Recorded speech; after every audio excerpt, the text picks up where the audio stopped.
Hello, hello. Happy Self-Care Saturday. Um, I wanted to speak on a post that a good friend of mine put up on Facebook the other day. Um, I think it's a very real question. It's a very real concern. Um, but I think there's a lot of confusion or stress caused by people that don't necessarily know how to navigate that. So I wanted to talk about it today very quickly. A good friend of mine posted on Facebook. She said, "Is there such a thing as too independent?" Right? And as a strong, independent black woman, I absolutely love to throw around the I word. I'm independent. I do my own thing. I don't need yeah, right? But I really thought about it and I figured, my answer to her was if you are determined to struggle alone, when you are surrounded by people that want to support you, then yes, you are being too independent. Because I think there is independence and there is recklessness. There is codependency and there is interdependence. And I think if you learn how to use the resources available to you, you are able to hone your own skills and keep yourself sane while improving the community. But if you continue to abandon all the resources that are being offered to you, you're going uphill for no reason. You're fighting a fight that you don't have to fight. So, this message is especially important for Black women who have been conditioned to think that we have to take on everything ourselves. I saw a meme the other day that said, "Fuck it, I'll do it," and it's a Black woman's proverb. The idea that, fuck it, I'll get it done because no one else is going to do it. Or I'll get it done because only I know how to do it. Or I'll get it done because that's always been my job and it's always going to be my job, right? It was a joke, but it's actually not funny. The myth of the strong, independent superwoman is killing women everywhere. And so I just very quickly want to explain why it's important for us to rethink this. So, self-care has often looked at as frivolous or selfish or unnecessary. But I would argue that the alternative is being burned out, feeling weak, having serious cardiac issues or chronic pain, migraines, high blood pressure, right?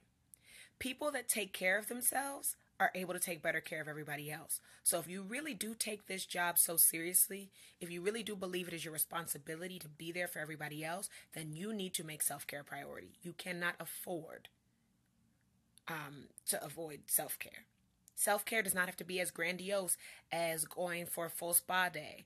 It doesn't have to mean going on a tropical retreat. Self-care can be as simple as asking for help when you recognize that you need it. Self-care can be as simple as admitting that you are tired when you have been doing exhausting work.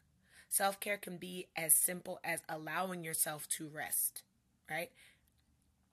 Aside from the very obvious health reasons of, serious anxiety and depression and chronic pain and ulcers, aside from all of those things that can develop if you are stressed and burned out from doing too damn much, here are 3 reasons I wanted to share with you for, for why you need to give up the idea of doing it all by yourself. The first reason, there are no box seats in heaven for women who refuse to accept help. There's no prize for burnout. There's no special VIP section on the other side for women that martyrized themselves and did everything they needed to do. If you in heaven, you in heaven, but heaven's equal, child. So you're not going to get an extra prize for burning yourself out the most. That's the first reason. The second reason is that every time you reject an offer of support or assistance from someone who genuinely wants to be there for you, you are missing out on a chance to build trust, intimacy, and a real bond. Community is something really important. It's that thing that we as women really thrive on and live for. And every time you say, "Oh, no, I'm good, girl, don't worry about it," it makes someone, A, feel stupid for asking, and B, feel a little bit resentful that they're not able to contribute or be helpful. Most people aren't offering help just because. They're offering because they want to. They're offering because they want to be able to connect with you. And every time you say, no, don't worry about it, I got it, it kind of makes them feel like their role isn't important in your life. So stop saying no to help.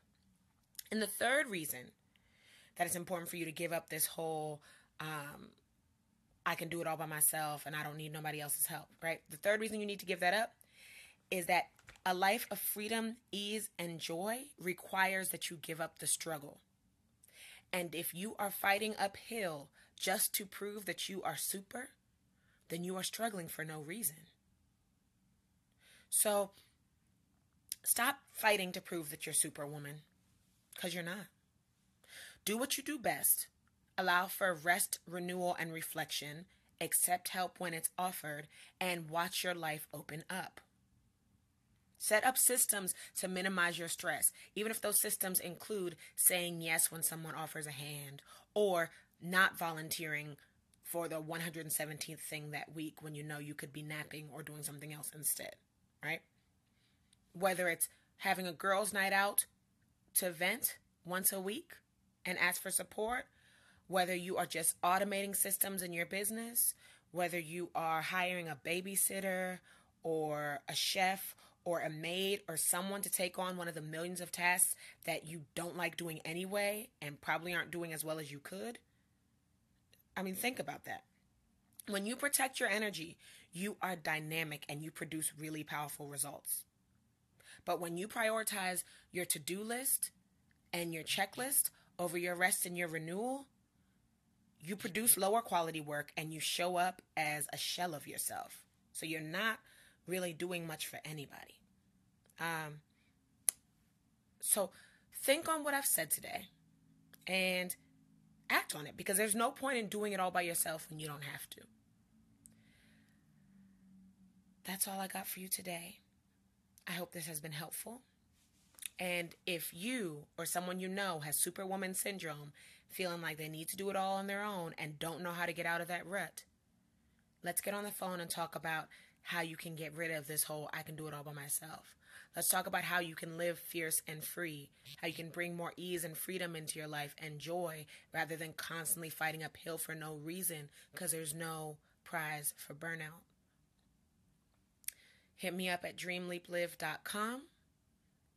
If we vibe and you're at all interested in digging deeper, then sign up for a phone session. Okay? Hope this has been helpful. Go on, get yours, and live deliciously. Have an awesome, awesome Saturday.